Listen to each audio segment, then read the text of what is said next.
বাংলাদেশ জাতীয় সংসদের বিরোধী দলীয় নেতা, বাংলাদেশ জামায়াতে ইসলামীর আমির ডাক্তার শফিকুর রহমানের নেতৃত্বে বিরোধী দলের পক্ষে শহীদ বেদিতে পুষ্পস্তবক অর্পণ করা হচ্ছে। ডাক্তার শফিকুর রহমানের সঙ্গে রয়েছে জাতীয় সংসদের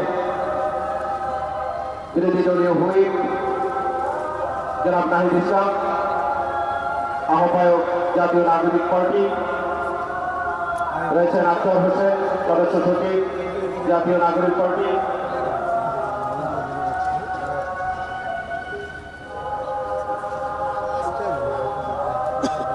বাংলাদেশ জামায়াতে ইসলামীর আমির ডাক্তার শফিকুর রহমানের নেতৃত্বে বিরোধী দলের পক্ষে শহীদ বেদিতে পুষ্পস্তবক অর্পণ করা হচ্ছে।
মাননীয় প্রধানমন্ত্রীর সঙ্গে আরো উপস্থিত ছিলেন প্রতিমন্ত্রীর পদমর্যাদায় উপদেষ্টা জনাব হুমায়ুন কবির, ব্রিগেডিয়ার জেনারেল অবসরপ্রাপ্ত শামসুল ইসলাম, ডাক্তার জাহিদুর রহমান, ডক্টর মাহাদি আমিন এবং জনাব রেহান আসিফ আসাদ।